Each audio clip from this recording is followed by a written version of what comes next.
Taking care of her with 3 months to live is just a waste of your time. I wish she would go to the other world soon. Hearing these heartless words from my husband, Robert, and my mother-in-law, Margaret, filled me with anger. I no longer consider people who don't value a person's life as family. Mom, I'm sorry for being such a disappointing daughter. As tears flowed uncontrollably, I gripped my mom's hand tightly one last time and made a vow. But I will make sure to honor your final words. Yes, I will make sure those people pay. My name is Amy Murphy. I'm a 32-year-old office worker. To be honest, I wouldn't describe my life as particularly happy. My dad passed away in an accident when I was young, leaving me and my mom, who's a bit frail, as the only family. With no other relatives to rely on, my mom managed to keep us afloat, using my dad's inheritance and the life insurance he had left behind to provide for our basic needs and raise me. Wanting to be of help to her, I studied hard. My efforts paid off, and I got into a prestigious university with a scholarship and graduated smoothly. I also secured a stable job at a large company. When I first considered taking the job, I hesitated, as it required moving a bit further from home. But my mom encouraged me with a smile, and I made the decision to join the company, hoping to one day repay her kindness. That's where I met Robert, the man who would later become my husband.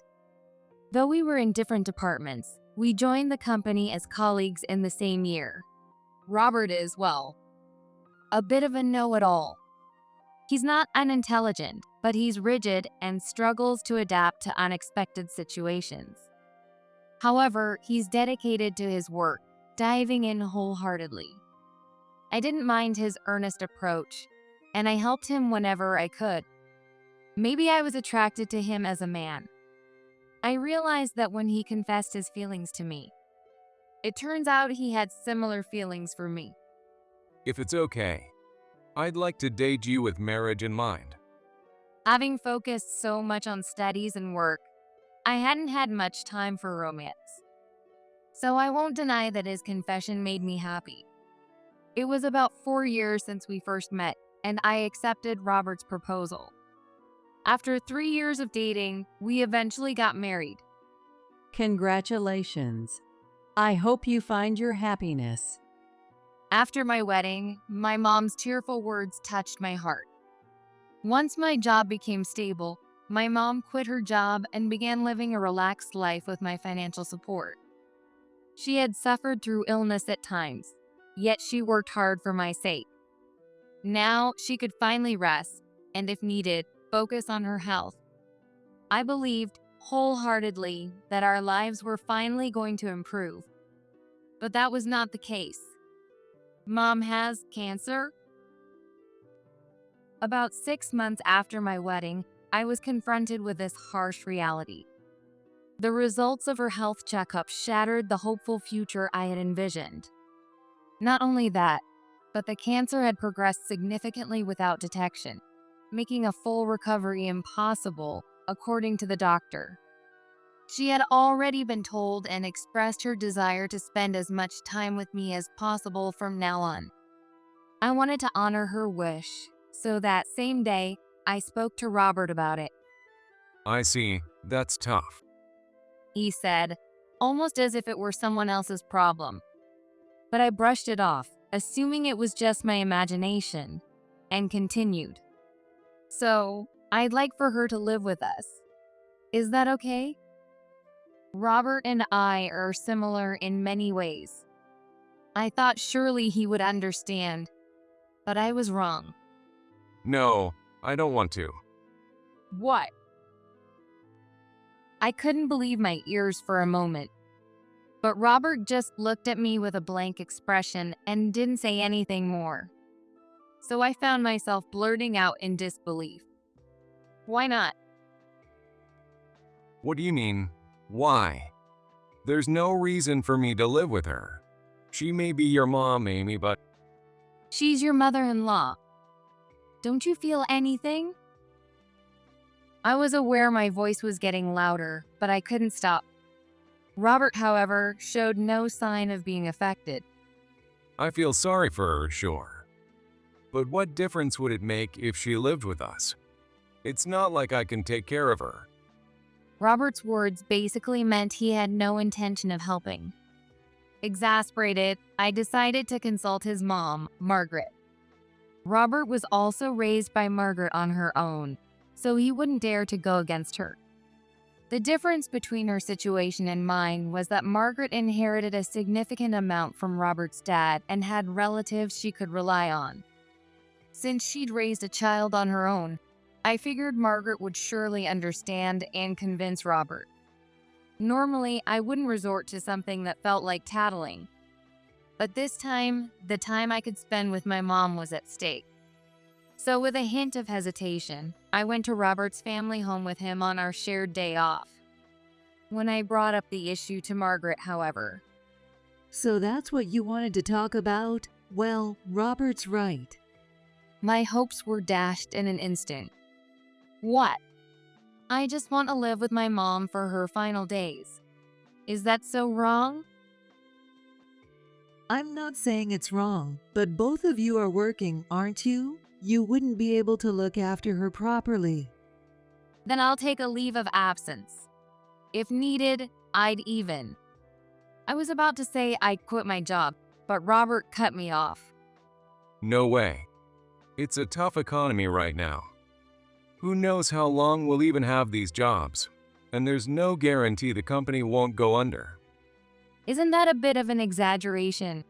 The company isn't going to collapse tomorrow. Not an exaggeration at all. Besides, aren't you two planning on having kids someday? You should be saving up. Robert and Margaret dismissed everything I said, rejecting the idea of my mom moving in completely. I'm so sorry, Mom. I really am. Even after trying multiple times to discuss and persuade them, I couldn't convince Robert or Margaret, and eventually my mom couldn't come live with us. It's okay. They have a point. You and Robert have a future ahead of you. There's no need to spend your time and money on someone with little time left. Mom said that over the phone, smiling as I apologized profusely.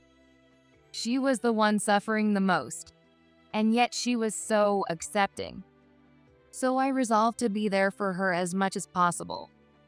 While she continued staying at her home until her condition worsened, I visited her every day after work. When I get home, I have to handle our meals and other household chores. Robert doesn't seem inclined to help much with any of it. Normally, that would have been fine, but I couldn't tolerate losing time with Mom. So, for a while, I demanded Robert help with the chores. That's your issue. I'm busy with work too. I have a new junior to train with. But Robert flatly refused, using work as an excuse. To avoid further confrontation, he started coming home late or going out on weekends, drastically reducing the time we saw each other. Honestly, his blatant behavior made me angry, but at least it meant I didn't have to think about making dinner for him if he came home late, which was a relief. Several months passed. Mom's condition finally worsened, and it became impossible for her to stay at home. 3 months left. That was the time she had left. Out of a sense of duty, I arranged for a quality palliative care facility for my mom. This way, it wouldn't place any burden on the household. Thinking it might help, I asked Robert to at least come visit her. The more people my mom could speak with before her journey to the next world, the more peacefully she could depart. I believed it would help her find calm in her final moments. But even then, Robert refused to see her. It's just so depressing, and caregiving or visiting is a waste of time. She only has 3 months left anyway, right? What did you just say? Oh, well, I didn't mean to say it like that. But it's not like I'd have much to say, and it would probably just make her feel awkward. I immediately realized that was just an excuse. I knew that the look in his eyes was the same as when he was stuck doing work, which he disliked. To him, my mom's remaining time was just another inconvenience, something he equated to a trivial task. Maybe he considered it even less than that. Margaret felt the same way. She hadn't visited my mom once. Even if I did go, I'd probably just be in the way. It's better to leave those things to the professionals. That's not the point. I just want you to meet her and chat, even if just a little. Even as I pleaded, Margaret skillfully dodged, refusing to meet her. Meanwhile, my mom's former colleagues and friends, not even family, had come to see her many times. It's okay. Don't worry about me. Just stay close to each other. After I'm gone, they'll be only your family, Amy. She said this with a smile, but it was something I struggled to accept. When we got married, Robert and Margaret had seemed happy to talk with my mom, saying we'd all be family from then on. It now felt like that sentiment was only one-sided, something my mom had only dreamed of. Then, 3 days later, I experienced this realization even more painfully. My mom was scheduled for a test the next day, so I ended our visit early that day and went home. I knew our time left together was growing short. Between daily hospital visits, work, and household chores, I was nearing my physical and emotional limits. Just as I stepped into the house, I overheard Robert's voice. Amy's really a downer, isn't she? Everything's so bleak with her lately. Yes, really. Robert was followed by Margaret's voice. It seemed they were on speakerphones. Robert hates having his enjoyment interrupted, so he often does things like multitasking. It's not unusual for him to be on the phone while playing games or watching TV. That day, it appeared to be the same. Taking out my phone, I fiddled with it and then listened in on their conversation. Then, each of them uttered something I could hardly believe. I told her, taking care of someone with 3 months to live is a waste of time. Seriously, she should just hurry up and pass on soon. Exactly. Amy's been slacking off on housework. Maybe she's just using it as an excuse. After that exchange, their laughter echoed through the living room. At that moment, I felt my blood boil. I knew my mom had been enduring the pain and hardship with a brave face, spending her remaining time with as much grace as possible. Because of that, I couldn't forgive the cruelty in their words, even if it went against my mom's wish for us to get along. How could you two be so heartless? Amy. Entering the living room with my voice raised, I saw Robert holding a game controller, his face tense. When I glared at him, he awkwardly hid the controller behind his back.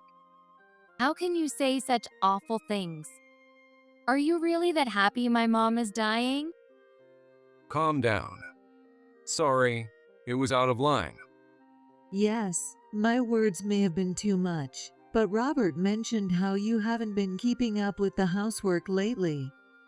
They both apologized, but I felt dizzy from the vast difference in values and the rage I felt. They genuinely seemed to think their so-called apology was enough. So, how about we make it up by visiting her soon and call it even? Yes, let's do that. No point fighting over something like this. The two laughed again, but by then, I no longer cared. Fine, do as you please. What's with that attitude? Hey. Seriously, this is why people without proper upbringing act this way. I heard their voices from behind me as I turned away, but I didn't bother listening. That incident only strengthened my resolve, and soon, the inevitable moment arrived. I got a sudden call from the hospital where my mom was admitted. I knew right away what it meant. I was at work, but I quickly told my boss and rushed to the hospital. It didn't even occur to me to inform Robert, who was out on a business visit. When I finally arrived, breathless, in the hospital room, I found my mom barely conscious. Even as I called her with all my might, she couldn't respond. But as I held her hand, I felt a faint squeeze in return. "Mom?" Amy, please, live the way you want. She couldn't finish her sentence. A short time later, my mom passed away. She gave me one last smile before she left. I have many regrets. I wish I'd spent more time with her to the very end. I wanted to help her find more peace in her final moments. If only I hadn't been distracted by things that didn't matter. But at the very end, she was smiling. And she left me with words just for me. "Mom, I'm sorry for not being the daughter you deserved." Through endless tears, I gripped her hand tightly one last time. "But I'll honor your final words, I promise." And in that moment, I solidified my resolve to break away. 3 months passed. On the surface, I was living each day as if everything were normal. I devoted myself more sincerely than ever to work and household duties. Robert and Margaret seemed blissfully ignorant, even welcoming this version of me. They had no idea what was going on inside. One day, Robert brought unexpected news. Since my mom's death, I hadn't initiated a single conversation with him. He also seemed to have lost interest in me, and we rarely spoke as a couple. So when he said he had something important to discuss, I was mildly curious. Mom has cancer. According to Robert, it was a stage 4 terminal. She didn't have long to live. Honestly, the first thing that crossed my mind was simply, "Oh, really?" It felt like divine retribution for how they had treated my mom. But beyond that, I felt nothing. My feelings toward the two of them had already moved far beyond what I could ever feel for family. The only thing holding me to them was my mom's presence. When she was alive, I maintained our relationship for her sake, so she wouldn't be saddened. But now that she was gone, Robert and Margaret were no longer family to me. Still, this was an opportunity to finally bring closure. In a way, the timing was perfect. "I see. That must be tough." As I absent-mindedly muttered while thinking about my future, Robert turned red and directed his anger at me. What's with that attitude? I just told you she has cancer. "Oh, weren't you the one who said the same thing when my mom had cancer? Is there a problem with that?" When I replied, Robert looked like he'd swallowed something bitter and fell silent. "So, what are you planning to do now?" Mom wants to move in with us. So, I'm arranging to bring her things from her house over here. Okay, I see.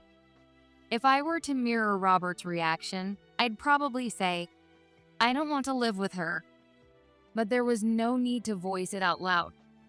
After all, I had no intention of living with her in the first place. Amy, are you okay with this?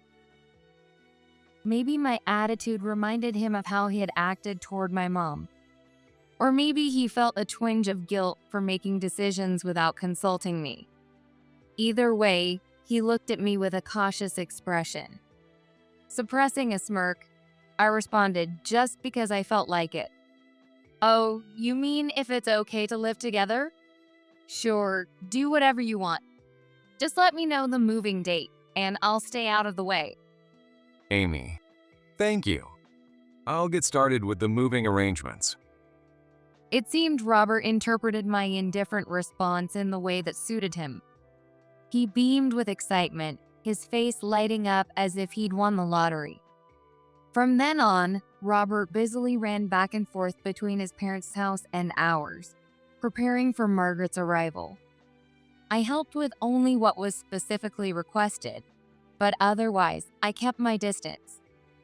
Robert didn't say anything about it, but he repeatedly urged me to quit my job.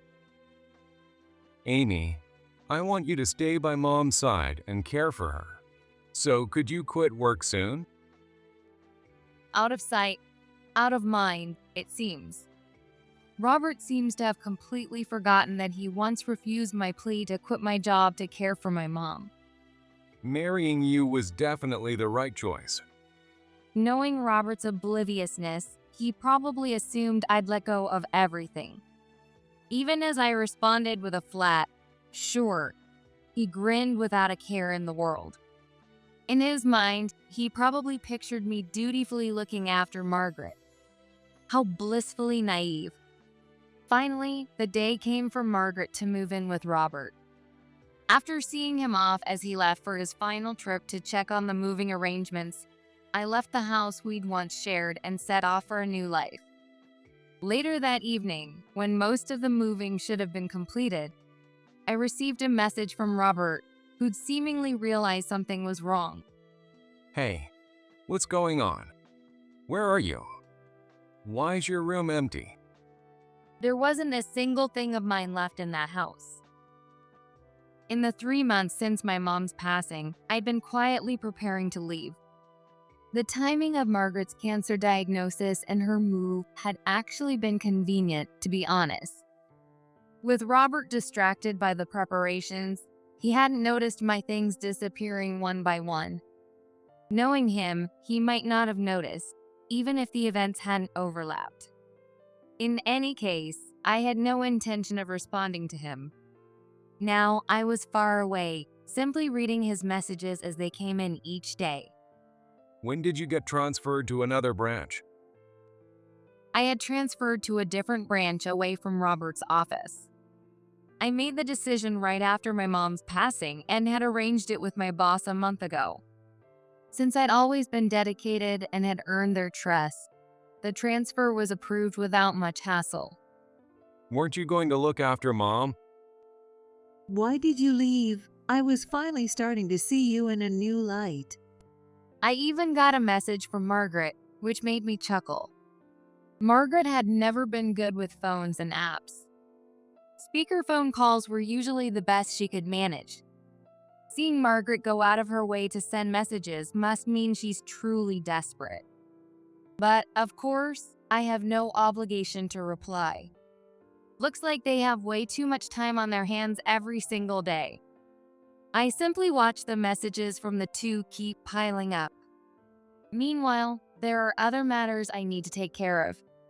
So, amidst a busy work schedule, I arranged to meet with someone. Nice to finally meet you properly, though I think we've seen each other a few times before. On a weekend afternoon, I met with a woman at a cafe near my former workplace. Her name was Sarah Jenkins. Sarah was Robert's coworker and his mistress. You're Robert's wife? The moment we met, Sarah glared at me. What's wrong? If it's jealousy over Robert, you're barking up the wrong tree. I couldn't care less about him anymore. Half understanding her hostility toward me, I gave her a taunting smile. Don't be ridiculous. It's because you suddenly left that I've been in this mess. Oh, the caregiving for Margaret. My sympathies. She's such a handful, always looking down on people. Robert must have panicked after I left, realizing he'd have to care for Margaret on his own. I imagine he's even considered arranging for her to be placed in a palliative care facility. If he had moved her to a care facility, you wouldn't have to deal with all this trouble. But two reasons likely prevented that. Robert is still taking care of Margaret in the house we once shared. One reason for this was Margaret's own wish to live with Robert. The other was simply a lack of funds. I had known about Robert's affair with Sarah early on. At first, I still had some love for him and hoped he'd come around. But once I realized that was a lost cause, I quickly started gathering evidence. I hired a private investigator to look into Robert, and what I found out was illuminating. Aside from his affair with Sarah, I learned that his family's finances were gradually dwindling. Exactly. It's like everything he said was a lie. He always acted like he had plenty of money. Well, back then, he probably did, because I was living with him after all. When my mom's cancer was discovered, Robert and Margaret refused to let me take a leave or quit my job. They wanted to keep using me as a convenient ATM for as long as possible. Maybe if they had treated my mom and me with a bit more kindness, things might have turned out differently. But that was likely an issue of pride for them. I put up with so much because I thought he had money. Lately, we haven't gone on dates or done anything nice at all. Robert's completely useless when it comes to housework. He's probably wasting money left and right, leaving nothing to spare for you. He's likely relying on takeout or delivery for every meal. He might not even know how to use the washing machine. If that's the case, he's probably going to the laundromat, and with food costs added in, his expenses are likely piling up fast. And now, here's some more bad news for you.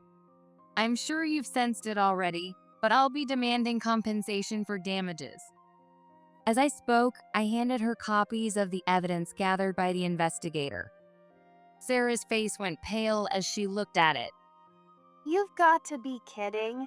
Why should I have to pay anything more? Why? Because you got involved with a married man.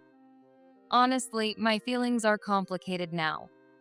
Robert probably turned to Sarah as an escape, frustrated by everything involving me and my mom. If it hadn't been for Sarah, maybe Robert and I could have kept things going a bit longer. But as an adult, you need to take responsibility.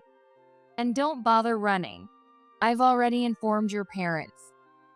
You witch, you're heartless.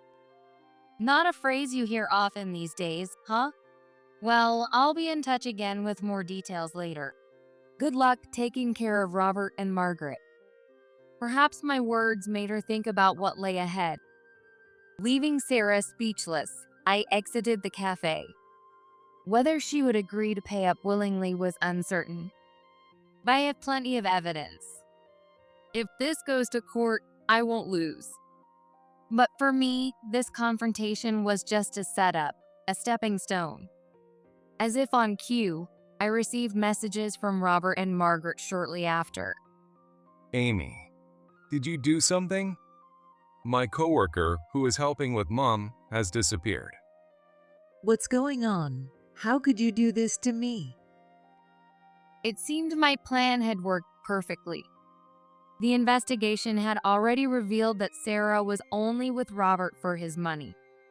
She'd been flaunting designer bags and other gifts he bought for her, so it was quite obvious. I knew that if I hinted that there's no more money left in the family, Sarah would likely bail. And just as expected, she'd abandoned the caregiving for Margaret and fled. I don't know exactly how much care she was providing, but regardless, no one would want to look after a difficult person with no benefit in return. Not unless they were family. So I couldn't blame her for leaving. But for Robert and Margaret, this was probably the worst possible timing. With Sarah gone, Robert's burden has undoubtedly increased. Margaret also must be frustrated, living each day without things going her way. Anticipating the timing, I sent Robert the divorce papers along with a certified alimony request.